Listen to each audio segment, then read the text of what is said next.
am Major Robert Rose, and welcome to Thinking Inside the Bots, the podcast of Operations Group at the National Training Center for Irwin, California. Thinking Inside the Bots brings you best practices from the Army's experts in combined arms operations. Today, we will be discussing the importance of delegating decision authority and proactively codifying decision-making authority before operations begin. I know this sounds a bit niche, but it is critical to ensure decisions are made rapidly by leaders with the appropriate situational awareness. While the Army focused on counterinsurgency, a combination of higher headquarters perceived that they had an increased situational awareness and their desire to minimize risk led to higher echelons consolidating decisions. We had the luxury of taking time to make decisions, but large-scale combat operations will not afford this luxury. Appropriately delegating decision-making authority allows leaders closer to the problem to make decentralized, rapid decisions rooted in the principles of mission command. It allows us to decide at a faster tempo, which John Boyd explained in his OODA loop decision-making model, in which competing sides are each attempting to orient on a problem, observe it, decide how to solve it, and then act. If we have a quicker OODA loop cycle, we can out-decide and continuously disrupt an enemy. However, there is a balance between delegating decision-making and ensuring that decision makers have full situational awareness of risk to mission, risk to force, and risk to the reputation of the Army. To discuss how to approach this balance, I am pleased to be joined by two members of our Bronco team, our senior brigade trainer, Lieutenant Colonel Adam Latham, and our senior judge advocate trainer, Major Tim Davis. Gentlemen, welcome to the show. And why don't you open with a brief discussion of your roles here at the National Training Center and your background? Yeah, thanks, Major Rose, for having us on. Major Tim Davis here, the Senior Judge Advocate, Observer, Coach, Trainer here at the National Training Center. My job is to supervise the OC team of the Brigade Legal Section and also to help the other OCTs on our team understand the role of the Judge Advocate plays in assisting the commander's decision-making. Been here for about 2 years, 16 rotations, and look forward to talking today about decision-making. Rob, Tim. Hey, my name's Lieutenant Colonel Adam Latham. I'm the Senior Brigade Trainer. My job here is to cover down on brigade commanders and brigade staffs and largely make them better versions of themselves as they go through the box, help them work through combining arms and synchronization in time and space. I'm also good for comedic relief. Thank you, gentlemen. So Tim approached me wanting to discuss this topic. I was excited about it, but I'm a bit of a decision-making nerd. But why is it important to you? So, hey, Rob will dive right into that. Hey, so one of the things that I think we see units, and it doesn't, not any specific unit, but most units struggle with, is how do we maintain operational tempo, especially as we start looking at decentralizing command and control. Who is allowed to make a decision? How fast can they make that decision? Do they have the appropriate situational understanding to make that decision? And then how can we disseminate information rapidly? And so one of the reasons that, Tim and I have kind of talked about how do we do this better and faster to keep up with the pace of large-scale combat operations is going in, delineating up front, hey, as a commander, be it a brigade or a battalion commander, what decisions am I comfortable with my subordinates making? Which subordinates can make them? And then what understanding do they need to have, or what conditions need to be set in order for them to make those decisions? And this goes beyond what you see in a traditional decision support template or decision support matrix. This is down to even the routine. Hey, what things am I enabling my subordinates to do so I can do something else? Because what we find a lot of times is, decision, attention span, all of that, it's a finite resource. At some point, whether they want to admit it to themselves or not, brigade commanders need to sleep. At some point, brigade staffs, need to sleep. And things need to happen even when they're not present in the main making decisions or when they're out doing something else someplace else. And so, what we want to kind of get after today are what are some of those considerations that, brigade or battalion commanders need to kind of consider before they get into the box and they're having to go ahead and abrogate some of that responsibility for real. Right. So where I sit, there's two major changes that have driven a need to reapproach how we deal with decision making. The first, in the shift from coin to large scale combat, is gone are the days of the Taj Mahal where every enabler is with you and you're able to look someone in the eye, get an incredible amount of information, and make the best decision you can. With distributed command nodes, you have to figure out where your decision makers are and how they're going to maintain their situational awareness, particularly as we fight against a peer or near peer threat that may degrade comms. And so as we think about decision making, part of what we hope to do is to shift away from a mindset with perfect information and a Taj Mahal and enable decision making at echelon with distributed command nodes. Hey, if I can just riff off that for a second too, one of the things that Tim and I discuss often, when it comes to decision making, it's who's enabling that decision. So, Tim covers down on brigade judge advocates. We have this common misconception in large-scale combat operations, what does the BJA do for you? Or, hey, I'm not so much concerned about, specific kinetic strike inside of, a specific town. Hey, so we essentially kind of push off the BJA, hey, go do legal stuff over there in that corner. That's a bit of a false sense of, hey, large-scale combat operations, I'm not really worried about a legal opinion. What I'd also offer is, position on the battlefield. If that BJA isn't in a place where they can identify something is going off the rails or something is maybe not quite right, legal advice after the fact isn't as good as legal advice before something goes bang. And so sometimes, again, we come back to this idea of leader positioning. Where are they best suited on the battlefield to make sure that they can give that good advice or help that decision making at the appropriate time? Yes, sir. I think that's a great point. A brigade judge advocate, it's a horrible asset to waste. I mean, that analytical mind the man like Tim has it adds a lot of value, and to not make the most use of them and just think that they're just for legal reviews is, I think, it's an underutilization. But I also just really want to highlight that bit about the Taj Mahal, because we'll come back to this later. But for those of you who have not experienced the beauty of a division warfighter and seeing a division main command post, which would put P.T. Barnum to shame with its tents. And yeah, so that is where this Taj Mahal joke comes from. Is it's a command post that looks like the Taj Mahal. Yeah, we've talked in other episodes and continue to talk about, because command post survivability is a very important trend at the National Training Center. So, what are some examples of when a lack of delegation or confusion about who could make decisions negatively impacted a unit's rotation? Without citing a specific example, we see this often in just about every rotation, where typically it's, hey, the 3 is diverted to some form of MDMP, the commander is out doing battlefield circulation, the XO is tied to a maintenance meeting, and so we start stripping away leaders who are a little more comfortable making decisions, and you get this one battle captain who is just the most well-intentioned individual that you can find, but they see something happen. And it could be, hey, we get a SIGINT hit and that gets piped into the main, or any number of different, like, we see a bad guy or something bad is happening. Or even, hey, we thought this was going to happen in accordance with our sync matrix, and we see that we're starting to develop variance. And what we see is we typically see this battle captain or battle major or chops or whoever has this, for lack of a better term, they have this vapor lock where it's, I don't know what to do with my hands. I know something is going wrong, but I'm either not empowered to be able to do anything, or I just don't know what to do. What we now end up in is this game of telephone where I've got to call a leader. I've got to call a decision maker. I've got to go and I've got to get the 3 who may be someplace else. As we start looking at, again, disparate command posts, and we start stripping assets away from a main command post, that 3 may not be even in a general, walking proximity. They may be in a completely different geographical area, depending upon where plans is. Or, hey, maybe the TAC is out, but they don't quite have the fight yet. And we're finding that C2 seam where, okay, hey, so who owns this and what do? I know I've got variance. The enemy's doing something.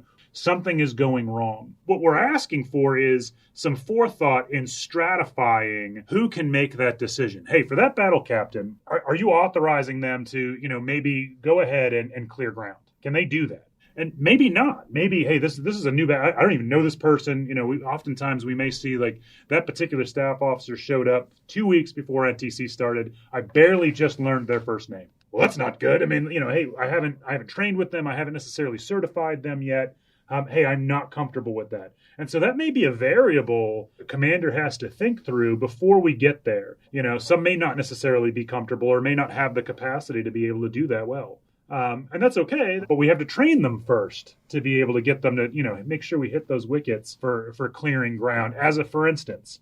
Or, hey, we see that we've developed some variance in terms of, I thought 1, 2, 3 armor was going to go ahead and clear this objective by this time, and they are well behind. And what that's going to drive is our inability to do this other thing over here with 5, 6, 7 armor over there. Who's resynchronizing that? Do I need the 3 to do that? Do I need the commander to be there to make sure that happens? Can a battle captain start working through that and setting those conditions and then back brief a commander when they come back in? There's no wrong answer here, and I don't want to seem like I'm pushing the force one direction or another. But what I'm asking and what I think we need to see is commanders need to establish that up front and help their staffs understand that. One of the mechanisms that we see work really well is commanders will show up with some sort of decision matrix or template that literally specifies these are the decisions that I see people making in absentia when I'm not there, and these are the people that I'm comfortable making those decisions, and laying that out and being explicit and helping the staff understand it. They may post it.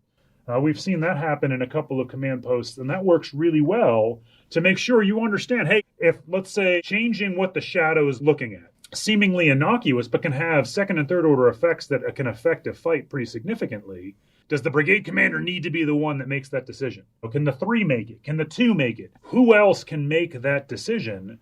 Or otherwise we see, a brigade commander or a battalion commander who's getting woken up every third minute. Or we see people who are just letting things happen as opposed to driving tempo for the brigade. And I'll pause there to see if, now that I've sucked all the oxygen out of the room. So I'll offer a couple examples. When decisions have largely been withheld to the commander, there's a point in the battle where the commander pushes out in the mobile command group and decisions need to be made, and the commander's not in a position to make them, either because they're out of comms with the main or they're no longer in a position with the situational awareness necessary to make the best decision. And so decisions that need to be made aren't being made because they're withheld. The example Colonel Latham gave of ISR, sometimes a commander has a particular picture of how the ISR should be used, but nobody understands the commander's withheld that decision to a leader, and then you have somebody retasking the ISR when they didn't have that decision authority. So if you don't have clear decision authority laid out, you're going to have subordinate leaders that may not have the experience or the trust or the situational awareness to make a decision, making a decision because they don't know that they're not able to make the decision. So the authorities matrix is a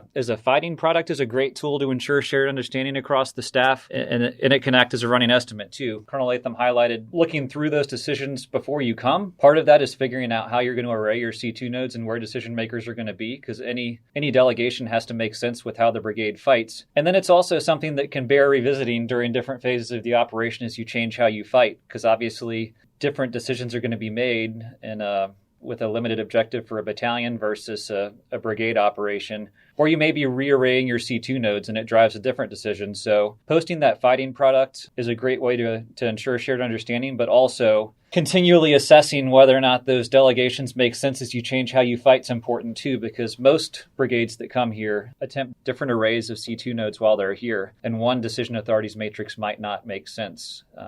My recommendation is you figure out how you're going to array your C2 nodes, you figure out where your decision makers are going to be, and then you build out the roles and responsibilities of the people involved and ensure that if you are delegating the ability to people to make decisions, that you're giving them all the support that they need to make the best decision they can. Yeah, that's really commander's homework, right? So as you start laying out where your command nodes are going to be, and then potentially start adjusting that, who's making that decision that might need to change, and you don't want to delegate that. I mean, ultimately you're responsible for whatever decisions made or not made. So you want to go ahead and kind of take that on and make sure you're reviewing that product as you publishing an order or as you're changing the array of your command posts. Hey, maybe that one battle captain that, who I keep coming back to, who you really trusted, that individual just got a Red Cross message. They're moving out, and now you've got a stand-in. Well, okay, hey, we've got to review and we've got to alter that. Or conversely, maybe it was your 3 who's now out of action, or for whatever reason got pulled into doing something else. How does that change? Tying this back to this idea of command posts, we see really 2 separate types of constructs here. We have the MSS construct, so where you have a good chunk of your staff separated back in like the DSA, the division support area, they're piping things forward. Who do you put back there, and how does that affect their ability to affect a decision? Do you have the communications architecture to be able to push that forward from that military support site out forward to where the main command post is. Additionally, the other construct we see is something akin to like a command post area, where you have your nodes of your command post are spread in what amounts to like a kilometer by kilometer box. And that's underpinned by, some usually good to have like a mesh network or some sort of connectivity that connects these different nodes together. And they're all piping things into a centralized point. So where you may send your admin and logistics kind of construct out, you may send your plans out to a separate area, but they're all kind of operating in general proximity, but way spread out. Depending upon which construct you want to go with, fine. But how does that affect your, people's ability to have situational awareness of what's going on and then input into a decision? That may be a consideration that you have to think about as things go forward. There was a lot of good information in the last few minutes of conversation between you two. And I'll revisit a couple of these points. Those were great for our audience. But one thing I want to highlight and kind of pull apart there, sir, is I feel like there's two different types of decisions that you need to think about when they come here. There's the decision support matrix, which a lot of people are familiar with. And that is really, to me, it's sequels for a specific operation, where you have then a decision authorities matrix, which is something that's more standardized. It's something you can think about beforehand. It's not specific to one mission. Now you can adjust it based on the circumstances if you think that you got some of the variables and your understanding wrong, but you can build that beforehand to set some of these standard decisions which you think you might make in any operations, whether it's clearing ground, it's conducting an emergency resupply. So who can actually make these decisions? So how can units, before they come here, really help start codifying the authorities matrix and put it into a command post, standard operation procedure, or document like that? What I'll offer, I see decisions are withheld for a number of reasons. One might be resource allocation. It's a scarce resource that there's not enough of to go around. And so, you need a decision maker at some level to dole out a finite resource. You also might have decisions withheld for risk management. Maybe the decision's tied to a certain amount of risk that only the commander or a key decision maker wants to make. And then there's also some decisions that are withheld for the reasons Colonel Latham talked about earlier. Experience, trust, maybe not having the time to train the decision makers to standard before you do it. And so as you think about the reasons that you might withhold decisions or delegate them, I think it falls into those three buckets in my view. And so my recommendation to brigade judge advocates and to commanders is not to be myopic with the decision authorities matrix, to be solely focused on targeting, right? Because that's the temptation for the legal section sometimes, is to focus on the kinetic strikes. But a lot of the examples that we've given throughout this, or for any number of allocation of a scarce resource like ISR, maybe retasking a finite amount of fires to go after priorities. I mean, your division has a high payoff target list too, and a different idea of priorities. And so as you think about that matrix before you go, you should template it over the warfighting functions to see what critical decisions in each warfighting function are tied to a scarce resource, or tied to greater risk for the commander, or just tied to particular personalities or abilities to train at echelon before you come. And when you do that, what you'll have is you'll have done a pretty deep analysis of the warfighting functions in which decisions need to be made. You've helped identify who can make those decisions. And then you can begin building up the necessary structure around those folks to be able to make the best decisions they can. The difference between decision authorities matrix and your traditional DSM. So a DSM is tied to specific operation. The if and criteria, if enemy criteria and friendly criteria, are tied to a specific decision to a specific operation. So as developed by part of the war game from MDMP. The difference with an authorities matrix, it's a little more general, right? So retasking ISR. Who do I feel comfortable making that decision if I'm not there to make it? That's a little more broad than what I think you might find in terms of a DSM. Now, the two can be linked, right? So, part of that, one of those and conditions may be, hey, I'm not going to LD Alpha Company or whatever until I have ISR on station. And, the person who is authorized to maneuver ISR from this thing to that thing is whoever I've delineated. So they may have some connective tissue between the two, but they are separate and distinct documents. And the thrust of, what the decision authorities matrix is designed to do is across these varying command nodes, who am I comfortable as a commander allowing to make that decision if it's not me? to Tim's point, you can delineate that. Some great measures of success there are, have you trained it? Everybody has some sort of home station train up before they get here. Have you tried it out? Everybody comes to NTC and we have this idea of like, well, I'm coming in and this is the way I'm going to play it. I'm going to play it out.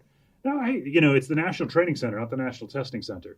So maybe you show up and you're like, oh, you get to your first AAR, like, that was horrible. Oh my God. Like, we got to totally do something different. Okay, let's try it out. Let's tweak it a little bit. Maybe what worked at home station doesn't work so well here for whatever reason. Myriad of different reasons that could be. It ties down to like, hey, did we have the same personalities that we had there? Did these people go through the train up? Maybe it's different, or maybe for whatever reason, like, hey, this one asset that we're really comfortable with, that we were comfortable adjusting, maybe we don't have that. How does that work, and who's making that decision? That's the thrust of that authorities matrix is, who am I comfortable with doing that?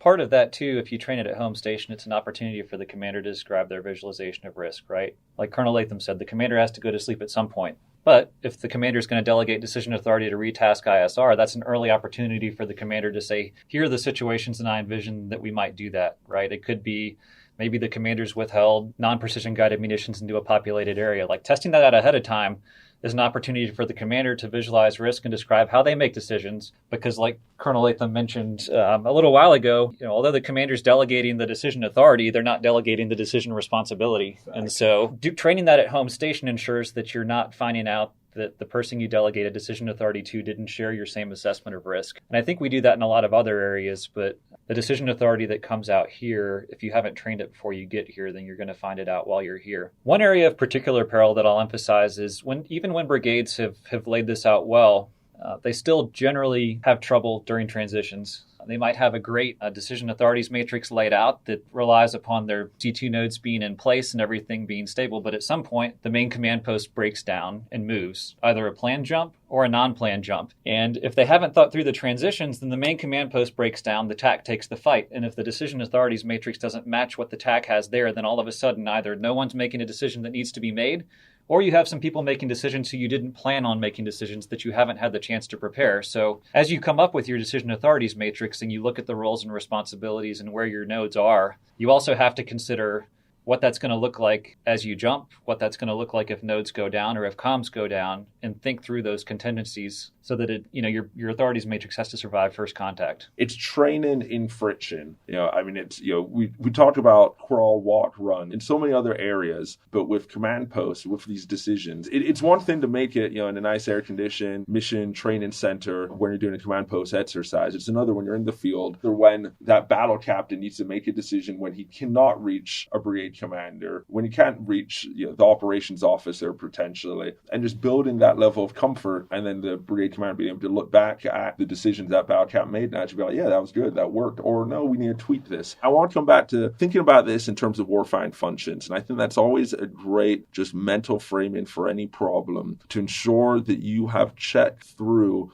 those possible decisions. But it's true, it's a lot of authorities matrices you see are very fires focused. Who gets to decide when to retest ISR, like I'm talking about, engineer an asset? So just thinking through all these decisions beforehand in a garrison environment, codifying them, and then again, repetitions, practicing them, which sets unit up for success here. And especially think about doing it before the leader training program, before your iteration at LTP as well. So you can restart validating it there first before your rotation. It's a valuable thought exercise for any commander to go through. I think the other piece, understand that in terms of, temporally, that decision may not affect what the brigade is doing right now, right? So we talk in terms of like moving engineer CCLs. These configured loads, we know we're going to transition to the defense at some point. We don't want to have a lag when we stop the offense and when we transition to the defense and getting those obstacles in place. Who's authorized to initiate those configured load movements? Who has to make that decision? And what's the trigger? That may affect us 8 hours from now. The second and third order effect of that is, hey, I'm taking a finite resource, PLSs in this instance, and consuming those to move this stuff forward. Who is saying, yea, verily, go ahead and make that happen? And the irony, as Tim so adroitly pointed out, is these decisions never happen when the main is stable and not under artillery fire. Everything's just going absolutely peachy and I have perfect communication. No, these decisions typically are made when everybody's tired, We're not quite sure who has the fight between the TAC and the main. We're working on a transition because, again, everything's starting to move forward and bad things are happening. How we go ahead and delineate that, because those CCLs still have to move. I still know I'm transitioning to a defense and I got to get those obstacles in most fast to go ahead and make sure that I'm prepared for the enemy's counterattack. Is who is making that and where are they to make sure that they know, yep, okay, hey, launch them. Because once they move, it's not like you're stopping them. I'm not dumping a PLS rack and then going back and getting something else. And I think there's value in stratifying that. To your point about LTP, the value of bringing at least a draft of some variant to LTP is you have LTP coaches, the Wranglers are really, really good at this. And you have all of Ops Group that's here that can take a look at it and provide some left-right rudder before you have to go live in the box. But even if that doesn't happen, again, the worst thing that happens is, okay, hey, we miss a decision, we lose some tempo, we sit down, we AAR it, we retweak it for the next phase, and we come at it again. The idea is work through that thought exercise and then go forward from there. Yeah, so as units are preparing, with that draft for LTP and before coming here, how should they think about the appropriate level to delegate a decision? Should it be experience, trust, situational awareness, command post capabilities? Yeah, Rob, I think all of those are important. What I'd offer is the greater trust a commander has can drive greater authority. And so getting a decision authorities matrix at LTP is valuable because it provides a great opportunity for commanders' dialogue. The brigade commander might realize that there's a decision that they want to make that's withheld to the division. And if you identify that early enough, then you can request the decision authority be pushed down to you. And likewise, if a battalion commander says, hey, boss, here's what you want me to do, and I think I need to have this decision authority to do it, it drives that decision. If you wait until you're ready to roll out, then it deprives the commanders of the opportunity to have good dialogue to see if the decision making makes sense. And I think what you'll find is if you come to LTP with an example and you iterate this a few times, that the commander's going to have a much fuller picture of who they trust with these decisions and if it makes sense within the construct of how they fight. Because what you'll find is the more often you do this, the more often the commander describes their visualization, the more training people get in making decisions. And then maybe that enables you to push it down even further than you had before because the commander's now built trust with people rather than trying to build it on the fly during the first phase of the operation. I think, again, the other piece is as you go through that thought exercise, defining how you want to fight, defining who you're comfortable with, making what specific decision. Again, you have the opportunity to revise and then kind of show that, show your work to your subordinates, your divisional headquarters. Hey, listen, this is kind of how I think this is going down. And then, again, I'll allow them to have that dialogue. What I'll also offer, because a lot of this is largely theoretical, and I'd like to think that most of the audience is probably convinced this is a great idea at this juncture. If commanders are struggling with, I'm not quite sure what this is supposed to look like, we have a host of examples that the Broncos can provide. I'm the only Adam Latham on Global, so they're more than welcome to reach out. And we can provide them with, hey, this is an example that we've seen, work really well, and they can adjust that to fit their preference. And we'll link a few examples of authorities matrices in our show notes that we'll post on our Mill Suite. And another thing that we'll link in the show notes is there's an article recently called "The Graveyard of Command Posts" that was published by Military Review that highlight the threat to command posts on the modern battlefield. It discusses development capabilities to allow smaller, dispersed command posts and provides an example of how a corps commander could circulate the battlefield and with the right capabilities make corps-level decisions at the brigade command posts. But with our current capabilities, how can codifying decision delegation and training for it allow for smaller and more dispersed command posts? That's a great question. And I got to tell you, I'm a huge fan of that article. One of the most powerful quotes that I'm going to horribly paraphrase is, if we think of a command post as more of a service and less as a place or a thing, think of the power that's associated with that. Now, we saw a great example of that a few rotations back where a brigade commander was out of his command post. His command post had taken artillery. He jumped forward with the MCG and moved to one of his battalion command posts. And it wasn't so much as, all your bases belong to us, this is now mine. No, he essentially plugged in. Which really involved just parking his vehicle next to, remoting a few capabilities out of his vehicle and then working, in conjunction with that battalion commander in that battalion command post which then sort of became the brigade command post. I think there's a lot of power associated with that in terms of our ability to say, okay, hey, we still need to see to this fight.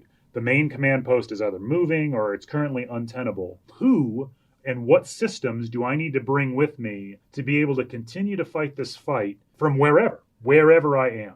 One of the things that the article toys with is some technological capacity that the Army is still considering building with respect to, our upper tactical internet and our ability to do this remotely. Even without that, each battalion has an STT, which gives it access to a certain number of our systems. So if we bring the right stuff with us as we, move around the battlefield, we have the capacity to still do at least a good portion of what we're able to do in the main command post. Maybe not for a long duration amount of time, but certainly, for a discrete amount of time. And that worked really well for this brigade commander at this particular juncture. It was really cool to see. How that ties back to our ability to make decisions is, again, as we start laying out, again, main command post is out of action. The TAC is essentially, unplanned, on the move. Hey, what things am I enabling people to do while I have a limited situational understanding because I'm moving? I've gone from fighting off of the brigade cop in the main command post to maybe the mini cop out of my, the battle board that's in my lap or whatever. What things are people still authorized to do until such time as I can get stationary, rebuild my situational understanding a little bit, and then continue to fight? There's all sorts of different scenarios out there where we may find the brigade commander has to disconnect for a little bit and relocate, which may then limit their capacity for understanding. But what things am I authorizing, decisions people need to make or actions people need to take until such time as I can catch back up? And again, that provides some of that value that ties to, I think, the thesis of that article. You have a certain command post in a permissive environment. Maybe there's a different setup in the semi-permissive, and then you have a non-permissive environment or a situation like Colonel Latham describes where the commander has to cut off. It requires a greater depth of understanding about what inputs a decision maker needs to make a decision and what roles and responsibilities people play at those nodes. That's sometimes more difficult than this is the TC or the driver of this section, so they need to go. It requires a really in-depth understanding of what roles and responsibilities do people play and who do you need when you go there. And so rather than starting off from, hey, these sections are who needs to be there, start thinking, what inputs do we need to make the decision and who helps provide those? And then if you build from there, you end up with the commander in a situation where the people that need to help enable the commander's decision are in a place to understand what's going on and provide the advice. But that's going to look difficult with each node. It's going to look different when you're moving. And so, particularly as command posts get destroyed, you have to have a much greater understanding of what inputs play into decisions as you do that. The flip side of that, too, you don't want the flotilla of awesome following the commander everywhere he goes. Part of what the risk that the graveyard of command posts delineates is this large footprint, with your 50 some odd vehicles and your 100 and some odd people, that all can't move. To Tim's point, specify, hey, what exactly do I need to make a decision, predicated on whatever that decision, may be. And the more general, the better. To reallocate ISR, I need the following nuggets of information. Then who provides that information? Where does that come from? What is my access to that individual or that stuff? Is it, hey, they can give me a radio call. Hey, am I looking at the JBCP? What is that? And then, that's going to delineate. So, hey, if I got to pick up and go, who is coming with me? Because again, real estate is at a premium. So, if I'm rolling out in my Bradley Stryker or Humvee, I've only got so many seats. And I want to make sure I've got the right people with me to do what I need to do. Yeah, I think that this just raises, as we're thinking through the decision authorities matrix, just understanding that, a commander sometimes needs to move forward to the battle to understand the situation better at a specific point. But if he doesn't have those capabilities with him to understand the wider situation, he might not be the right one to make certain decisions. And then just that balance and thinking through it and thinking of where commander really needs to be, of what capabilities to make the most important decisions on the battlefield while he delegates the rest to other leaders in his organization. And we've covered a lot of great information in this episode, but if you were desperately listening to this podcast because you're deploying to the National Training Center in a month, was one thing you would focus on? So what I'll offer with this matrix, the matrix is a destination, right? It's a great tool to achieve shared understanding, but the journey that takes you to the authorities matrix is where you mitigate a lot of the risk. The commander thinking about what decisions they need to make, who's going to make them, and then how they're going to enable those decision makers in and of itself, even if you don't end up with the matrix at the end, is going to mitigate risk in the brigade and drive better decisions. And what you end up with at the end is a great fighting product, but a lot of the value comes from just going through it. So my piece of advice would be, look at the product that we offer, but it's simply a way to do it, right? The most important thing is for brigade judge advocates and commanders and other key leaders in the brigade to get together and talk about these decisions ahead of time and how they're going to array. And so having that conversation up front, even if the authorities matrix isn't delegated immediately or generated immediately, that's my number one recommendation. Just start the conversation as soon as you possibly can. Yeah, I think for a commander, I think, as you start building this out or you start talking about, hey, this is how I want to fight. I think some of it is going back to the root understanding of how do I process information? What inputs do I need to make a decision, irrespective of what that decision may be? And then really understand yourself up front. Once you do that, now predicated on all of these reasonably general decisions, what are the specific inputs, and where do I get them? So, if C2 ties into people, process, network, and systems, what is the process by which I am getting that specific information to make this decision? And then the people aspect of that, hey, know your people. Hey, how comfortable am I with Captain Latham making a specific decision? How well do I think they understand? And if I'm not comfortable, okay, that's fine. Who's going to make that then? If not that battle captain or the chops or whoever, depending upon what that may be. And then is that leader, do they have access to the same process we've already delineated? That, I think, is, the journey that Tim has highlighted here. Hey, work through that. And I mean, it doesn't have to be, super exhaustive. I mean, there's going to be things that you don't think about where it's like, oh gosh, if only I had known that yesterday.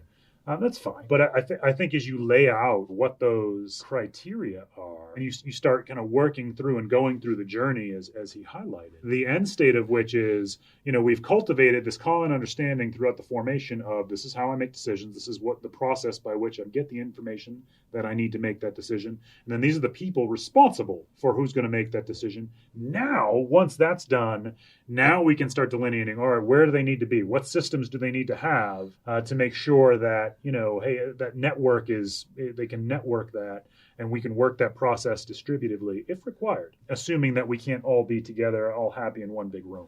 And then, so we'll post in our show notes some example decision authorities matrices, as well as that article, The Graveyard of Command Posts we've referenced. Are there any other resources you would recommend to our audience to understand this topic? The matrices give you a framework by which to think through it. I think just going through the work like we talked with this as a framework is going to bear the most fruit. Absolutely working through the process. I think the other piece is, again, just to highlight, units don't have to do this all by themselves. There's lots of different great examples out there of units that have done reasonably good jobs in terms of, and both at the battalion and brigade level that we can either share. I would also offer that, we've highlighted the graveyard of command posts. As commanders think through what they want their C2 nodes to look like and how comfortable they are making decisions when I can't reach out and grab that staff officer and look at them eyeball to eyeball. Who can I make a decision without looking at them, with getting their information distributively? And what I'd offer is they work through that. Start with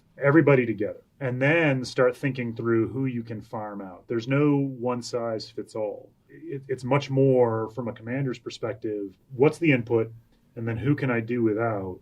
And then start thinking about, okay, what does that mean in terms of how I need to shape this so that command posts can be smaller? And then maybe not invisible, but certainly maybe looking a little less important. Thank you for joining us today, Lieutenant Colonel Adam Latham and Major Tim Davis. It's been a pleasure having you on. And as always, for our audience, our observer coach trainers are always available to assist you. I invite you to look at our Mill Suite for the latest products from Operations Group and subscribe to the Ops Group TAC Talk series on YouTube for short lessons on successful techniques. Thank you for listening to Thinking Inside the Bots, the podcast of Operations Group at the National Training Center.